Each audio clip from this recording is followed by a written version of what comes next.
Hi mga kabeshi, ako magaganda na katulad ko. So gagawa tayo ng cassava cake today. So kailangan pala natin ng grated cassava. So pwede rin kayong gumamit ng yung buong cassava tapos gilingin nyo na siya. Pigaan natin ng konti. Ganun. So this is my first time to make cassava cake. Gaganyan lang natin siya mga kabeshi wak. Huwag naman natin siyang masyadong pagkapigain para hindi siya maging dry katulad natin. Charot! So gamit tayo ng ganito kasi mas madali siyang pigaan kapag medyo malapad siya. Pwede nyo naman itong pigaan gamit ng inyong mga malinis na kamay.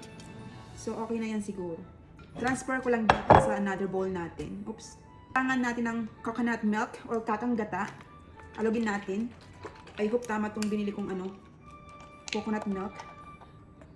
Parang hindi siya malapot. So I hope mag-work to kasi parang medyo malabnaw siya. Hindi naman siguro. Siguro feeling ko lang yun. Ayan. Kailangan natin ng ibap. Ayan. Okay na to. Lagyan na natin lahat. Lagyan na rin natin tong condensed milk. So 1/2 lang yung ilalagay ko na sugar. Pero kapag gusto nyo matamis, pwede yung dagdagan. Pero ako, okay na to sa akin. Lagyan din natin ng itlog. Egg sa English. Ganun. Isang piraso lang. Lagyan din natin ng vanilla. Bango ng vanilla mga kabesyowa.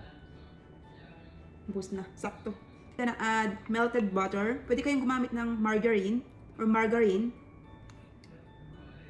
Ayan. Tapos, imimix na natin ito ng bonggang-bongga. Ganyan lang. Mix lang natin.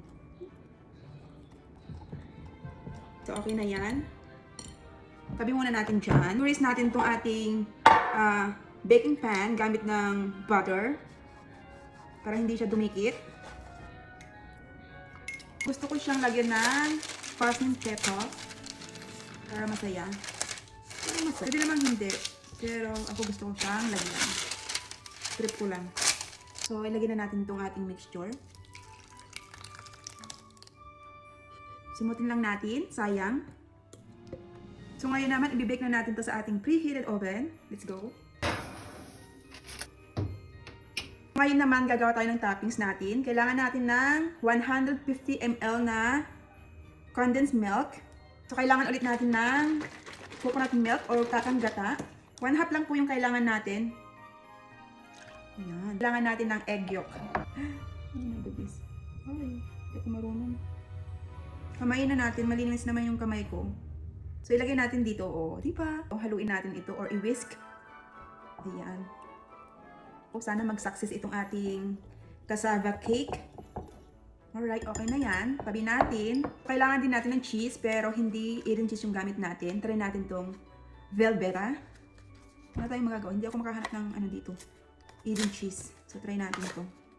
Ni-research ko naman ito kung anong pwedeng ibang gamitin kapag wala tayong Eden cheese. Tapos, ito yung ni-recommend nila.